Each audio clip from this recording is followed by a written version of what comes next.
Hey!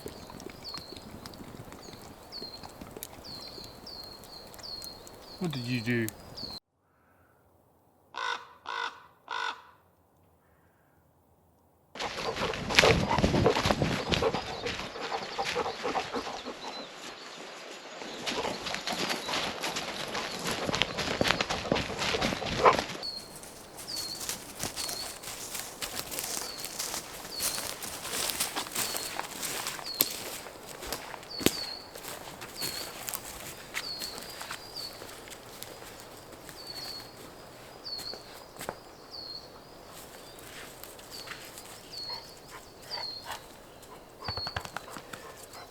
Hi folks, welcome back to the channel.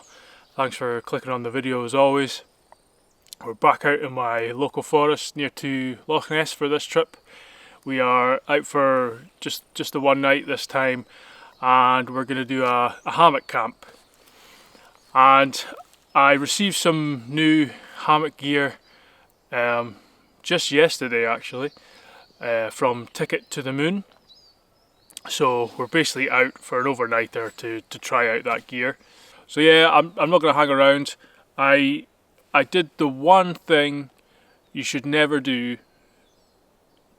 when you're coming out on a camping trip, and that's not to check and test the gear that you're bringing to make sure it's suitable and you have everything.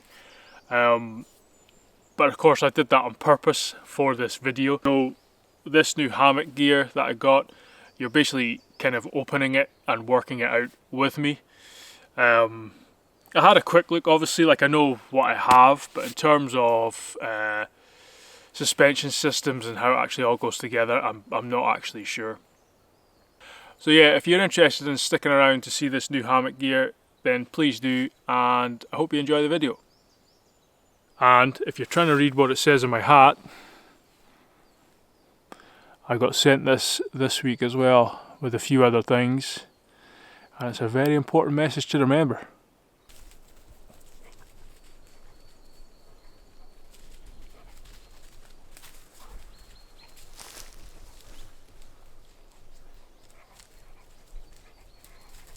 So, Ticket to the Moon, as far as I know, they're a company that's based in Bali, and I think they're quite famous for being one of the first companies to actually design like a camping hammock. I've seen their gear all over the place and it looked pretty impressive, so when they reached out I was like, yes, absolutely, please. They're quite an ethical brand as well. Like, a lot of their gear is made from recycled materials, and the down filling is all like ethically sourced, this kind of thing. And one thing I will say, when the package came yesterday, there was not one bit of plastic at all.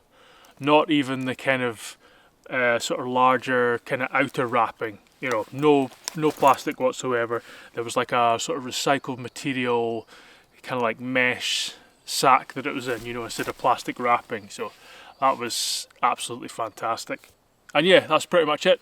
I'm going to have Darach in with me, because a hammock is worth nothing if you can't have your dog in with you. So we'll test it out that way too. But yeah, we'll just crack on and get it set up. I've been told it's very quick and easy to set up, but obviously this is my first time, so yeah, we'll see how quick it actually is. Right, hammock first, obviously, and you'll notice that everything comes in a moon-shaped package. I like the colour.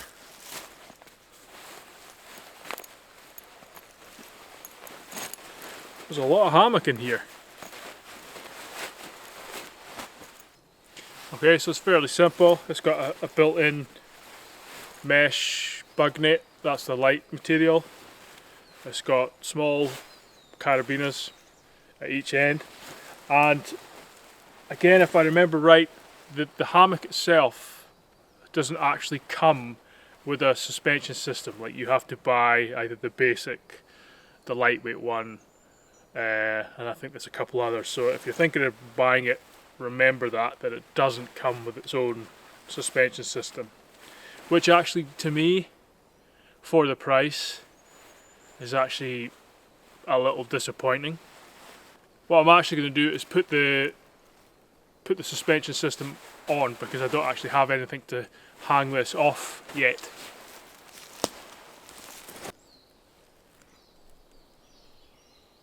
Okay, so that's one, and that's actually got the suspension system with a very lightweight like tree hugger strap. I'm guessing this is just the other one, yeah. So that's the whole suspension system, and it weighs nothing. I mean, it's tiny. That just fits in your pocket, you know, it's the size of my hand. It actually is, you wrap it round the tree, pass the rest of it through that loop, and that's you, I think. And then it's basically it's a series of knots or loops, and you just clip the hammock carabiner into whatever one is best. So yeah, that's very quick and simple.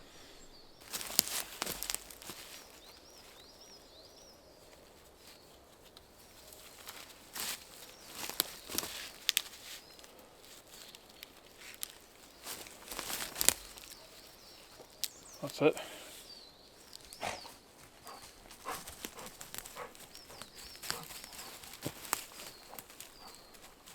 Okay.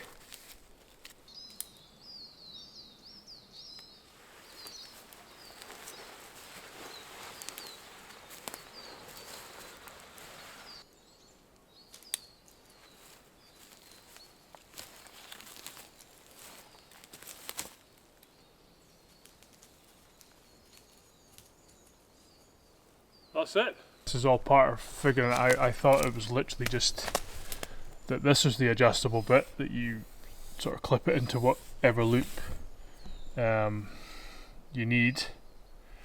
But there's actually, a bit like the whoopee sling system for DD, there's actually a similar system inside the hammock itself that you can adjust.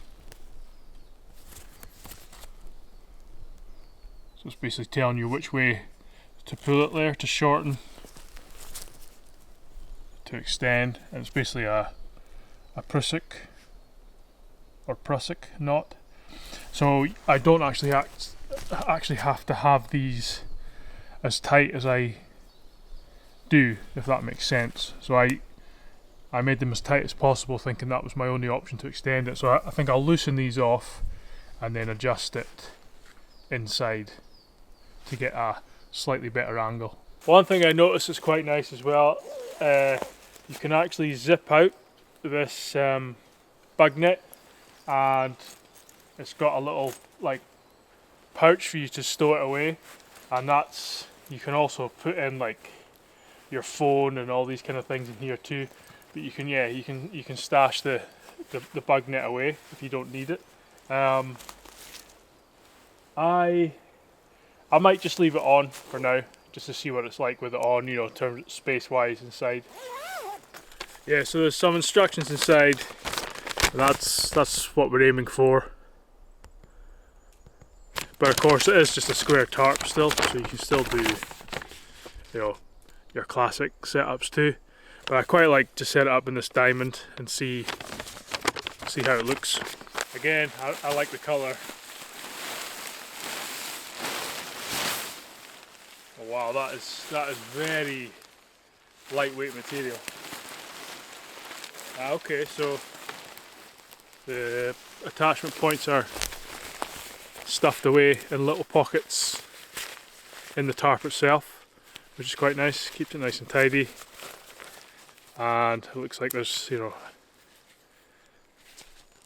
just clip attachments for it.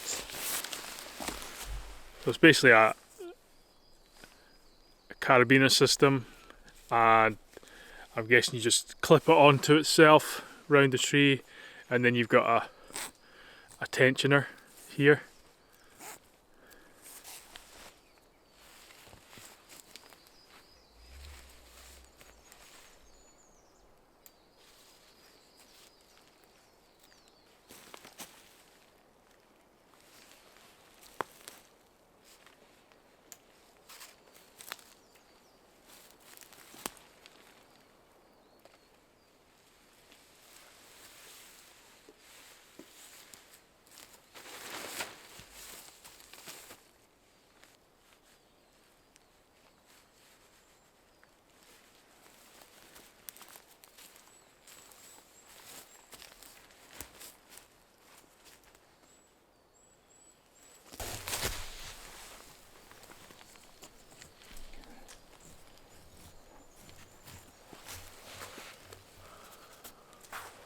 this is the MoonQuilt Compact Underblanket. It's rated to 5, I think it's the comfort temperature, so I'm hoping it should be okay for tonight. I think with my Snug Pack sleeping bag it should be okay, and I'm gonna have a big lump of dog in with me anyway, so we should be warm enough. Now this is a down underblanket, and I've never been able to afford anything down for camping before, you know, sleeping bags and all this kind of stuff, so this is very much luxury for me. And you can feel, you know, it's amazing how small it compresses, and you know, it weighs nothing. So yeah, the actual underblanket is blue colour.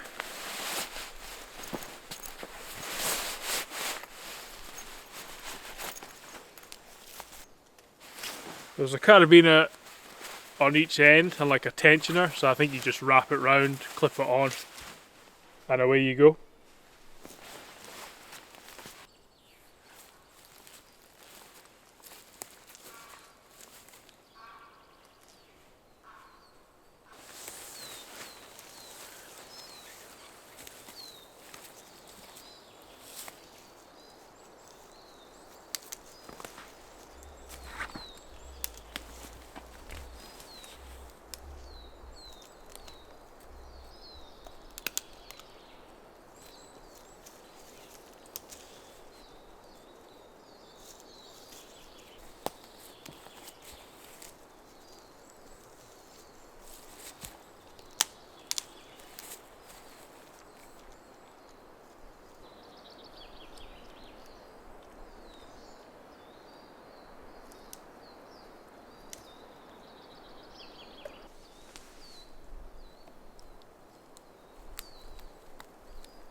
Feeling a bit chilly.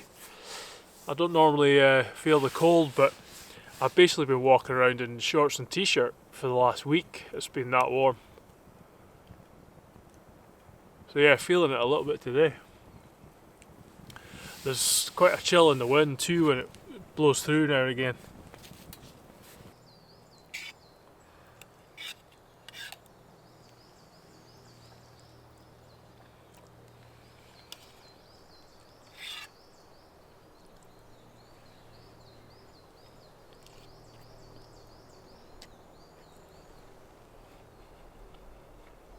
One thing I wanted to mention on this video, now we're at this time of year, is ticks.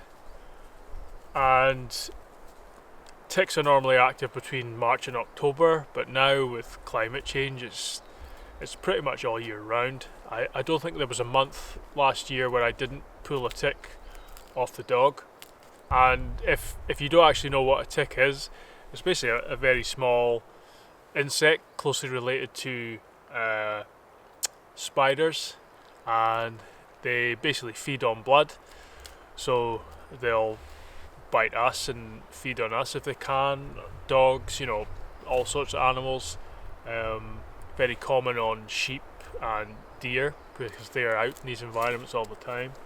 But the risk to us is some of the diseases they can transmit from animals to us through them feeding on our blood. And the main one is Lyme disease, which you may have heard of. And Lyme disease is a horrible thing, and quite complex as well. A real kind of wide range of symptoms, and it's not always easy to detect, but I'll put a link down below if you want to read more about it. But yeah, if we're out in these environments, then ticks are something we should really be aware of, and there's no need to sort of freak out about it, but just important to be aware of it. It's thought in Scotland about 10% of ticks probably carry Lyme disease, so not every tick bite is going to give you Lyme disease. And for the majority of ticks, if they do bite you and they have Lyme disease, if you remove that tick properly in the first 24 hours, it's unlikely that it would pass it on to you anyway. Obviously that's not a guarantee, it's just like a guideline. So if you do get a tick bite, just be aware of it and, you know, remove the tick properly, and, you know, just keep an eye on it after. And if you have any kind of symptoms or you see a rash or anything like that, just go to the doctor and get it checked out. You know, don't risk it. Yeah, I just thought I would mention that because I know there's some people that watch the channel be fully aware of ticks and what to do, but I'm also aware that some people won't be, and they may be coming up to Scotland for the first time, especially the Northwest Highlands, and maybe not sure about ticks or what to do. So just be aware, and check yourself. You know, if you're out all day in environments with like long vegetation or in the forest, just check yourself at the end of the day. I mean, I've basically grown up with ticks. It was always a thing. I've just learnt to be aware of it. And when I was younger, Lyme disease wasn't a thing. They were just ticks and tick bites. But obviously awareness of that has increased now. So ticks, to me, if I see a tick on me, it doesn't bother me. You just deal with it. But I know for some people it would freak them out. Yeah, just be aware of what you're doing and that ticks are a part of the outdoors up here.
Another thing I've got this trip that I got sent a couple of weeks back actually is this spice kit. I had something similar myself that I just made about 5 years ago, and it worked quite well, but this is a much better version. There's little stickers they put on the top so you know which is which. So that's pretty cool and pretty handy as well, especially for cooking like this. So yeah, I'll put a link in the description if you're interested in these little kits. Yeah, Pro Bushcrafting. Right, so I've done the chicken and the mushroom. I've thrown a load of seasoning in it too. I'm just going to add the tomatoes.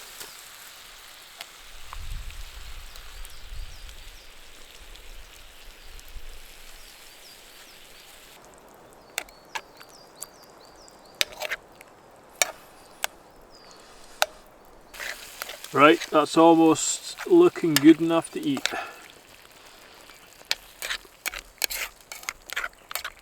And that's exactly what I'm going to do.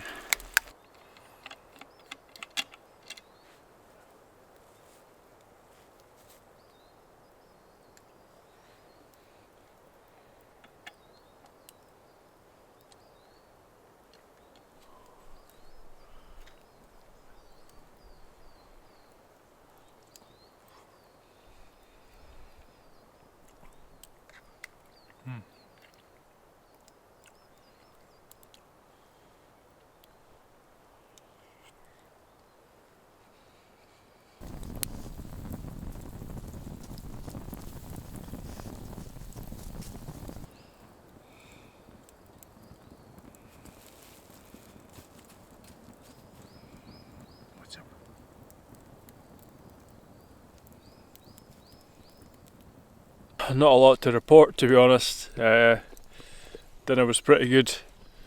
I've just been chilling out by the fire here, had a hot chocolate, had some whiskey.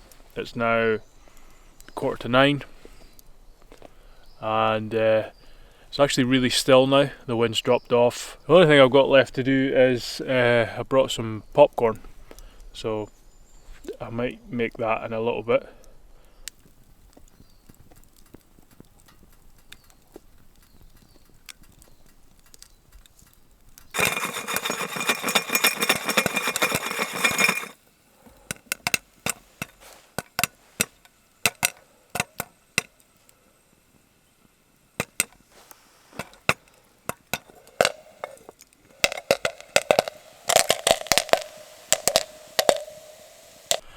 Right folks, it's 11:15. I've just been waiting for the fire to die down a bit, but we're going to get into the hammock now. It's just started raining very, very lightly, and the original forecast was pretty heavy rain from midnight right through to the morning and tomorrow. It's looking slightly better now, maybe just sort of lighter drizzle, but we'll see. I think it's definitely going to be wet in the morning when we get up anyway, but yeah, we'll call it a day there, get in the hammock, and we will see you in the morning. Go on in. Good boy, come on. Up. Go on in. Good boy.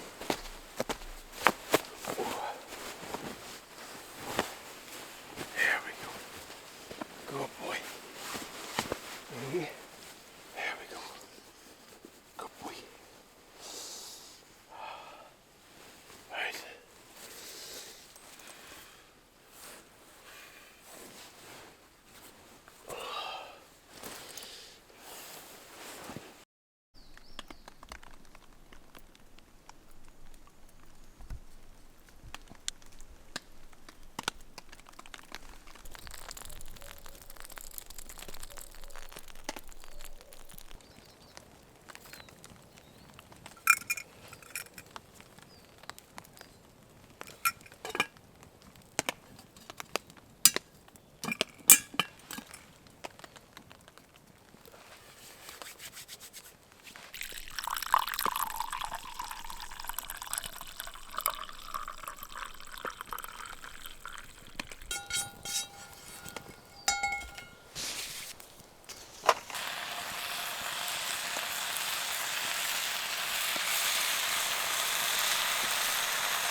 Right folks, I think that's it for this trip. I've had my coffee and bacon, which is really good. I just wanted to say as well, for the Ticket to Moon gear, it's not a paid sponsorship, but they did send me gear for free to try out, so that's what I'm doing. I can honestly say I am impressed so far. You can definitely see the quality of the gear. It's not cheap, I'll admit that, it's not cheap, especially this tarp. I looked up the price of the tarp and I think it said €140 just for the tarp, which is kind of insane to me, you know, €140 for just a tarp. But it is incredibly lightweight and it seems to be very waterproof too, so if you want to stick around for Forest Thoughts as usual, please do. I'm just going to expand on a couple of points from the last lecture in the Neudart video. But yeah, if you don't, then hopefully I will see you on the next video.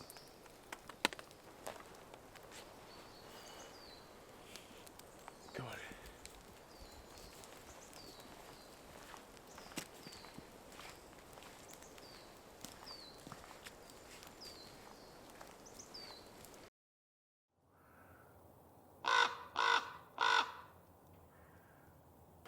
Hi folks, thanks for sticking around again for Forest Thoughts. I guess this video I just want to expand on a few points from my last video in Neudart. Now I know that was very information heavy, but I just wanted to talk a little bit more about the people side of things. First of all, like, I'm not an expert. I'm not sitting here saying I have all the answers. There isn't just one answer.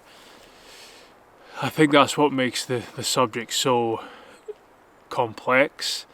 You know, all I'm trying to do is call out things as they actually are to try and inform people and raise awareness.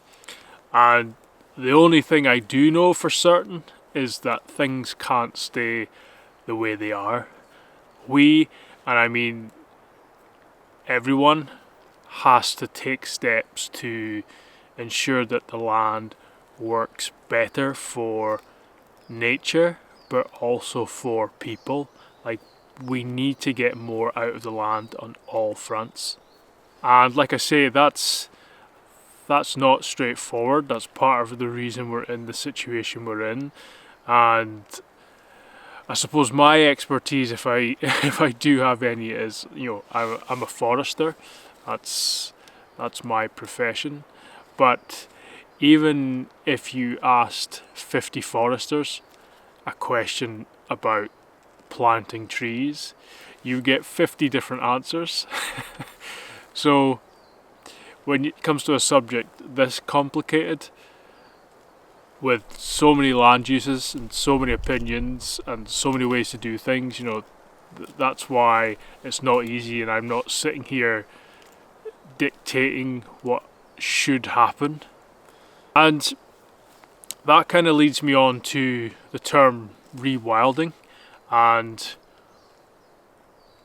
why I don't like the term rewilding.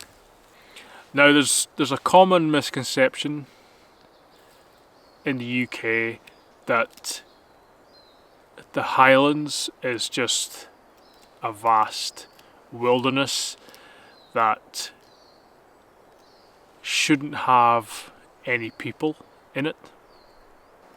That's almost like a romantic vision that's been perpetuated through the years, you know, because the majority of people live in the south and the east of the UK. So it's just this big empty space, big wilderness. Then some people go to the effort to find out that it's a very broken landscape. So then they kind of get motivated and get behind restoring that landscape. And this is where the rewilding bit comes in, because I feel like there's a lot of people assume that rewilding means recreating wilderness, and the Highlands is a wilderness to be restored, if that makes sense. And for a lot of people that means untouched forest, natural vegetation, no people, no development, all these kind of things. But the UK is a tiny country, and Scotland obviously even smaller, and we are a very heavily overpopulated nation, and we can't afford to have vast tracts of land as untouched wilderness. And I don't think we ever will, because it's almost impossible to recreate wilderness once it's gone. And I suppose part of the point I'm trying to make is, I just hope that from what I've said in previous videos, people aren't thinking that that's what I want. You know, as much as a vast untouched forest across the whole of north of Scotland would be nice in some respect, it's not actually what I want. And in terms of people, I mean, you speak to a lot of people and it feels like the Highlands are getting busier and busier, and in some ways they are, but it's more that the concentrated population centres are getting bigger and bigger. There's still not that much happening in the rural areas and all the kind of vast land with nothing in it. You know, not much is happening there. And in 2018, there was apparently 235,000 people total in the Highlands. Now, if you go back to kind of mid 18th century, 19th century, basically before the Highland clearances, there was over 300,000 people recorded living in the Highlands. Now, that's, let me work that out, that's what, like 70, 80,000 people more back then. And to sort of put that in perspective, the current population of Inverness, which is the only city in the Highlands, is something like 45, 50,000. So we had a whole city population and more worth of people a couple hundred years ago. So having more people in the land isn't what causes the problems. It's the land management that causes the problems. And removing a vast amount of people, especially in rural areas, is part of the reason why a lot of these rural areas are now non-functional, sort of ecologically, because they've just been given over to sort of widespread sheep and deer and all the other stuff that I've talked about. Now, you don't have to recreate untouched wilderness to restore a lot of the ecosystem services we're missing and or the nature that we've lost. You know, if you look to like somewhere like Norway, where I was in Norway last year, that's a working landscape, but it still has the scale of forest. It has natural forest, but people can still be sheep farmers, but there's still a huge amount of the wildlife left and the biodiversity. It's all about how it's managed. You know, you can have wildlife, you can have sheep, you can have deer, you can even have large predators if you want to go as far as that. But you can also have people living there, you can also have people working there, and people harvesting resources from the land, as long as it's all in balance. So in places like Neudarth, I would almost want to see 1,000 people back in the peninsula, but, you know, carve up the land, give them a little bit of land back, Let them plant the trees. Let them do low impact farming. Let them do cattle grazing. You know, get the landscape working for them, but in balance with nature. You'll create diversity in the landscape again. You know, the nature will come back in. You can manage things, you know, certain things sensitively for certain species. You know, a load of joined up thinking. Get the deer populations in balance again. You know, and if we do all these things, you know, the landscape will be 1,000,000 times more productive in terms of nature and people than it is now. It really is like a wet desert at the moment. Now, one of the things that people say to me is, oh, you can't get rid of the deer. It's like, no one wants to get rid of the deer. We're talking about reducing the deer number to make it low enough so the biomass can come back up. And once that's starting to be restored and it's self-sustaining, you can then bring the deer numbers up in balance with it. And if you've already got the biomass here, in some areas, you can have even more deer than you have at the moment. And those deer are going to be healthier, they're going to have shelter, they're going to have food. You know, if you want to harvest them, they're going to be bigger, they're going to have more meat on them.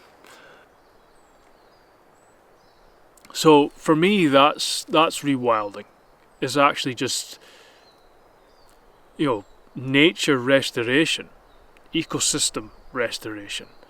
And you know, you can have forests that are really beneficial to wildlife and provide a lot of resources to people. And you know, everything's in balance. You know, it doesn't have to be big, vast tracts of ancient Caledonian pinewood. As nice as that would be, we're beyond that now. You know, we can't go back to that for several reasons. We can restore and expand what we have, but in terms of filling in all the space, you know, we're not going to restore an ancient Caledonian pinewood. We're just not. Anyway, that kind of turned out a bit more rambly than I was hoping, but I hope you get the idea. I want a more productive landscape in every sense of the word. For us, for wildlife, you know, for nature, for natural resources, for air quality, for water quality, you know, everything. But it doesn't have to be untouched and unlived in. That's just a myth. You know, like places like the Isle of Skye, like they used to have thousands more people living in these places. You know, these were like trade routes from like Scandinavia to Ireland, you know, like the Western Isles and all these places. Loads of settlements, loads of people coming and going. And now, because it's seen through the eyes of kind of like the southeast, it's this remote, empty place where no one really lives or shouldn't really live. But it's just not true. It's not true. I appreciate people watching. I appreciate people watching the Neudart video and commenting and interacting. It really does help the channel, but also keeps it more interesting and engaging for me too. So yeah, I'll leave it there. I hope you enjoyed the video. Check out the links and things below as always, and hopefully I will see you on the next one.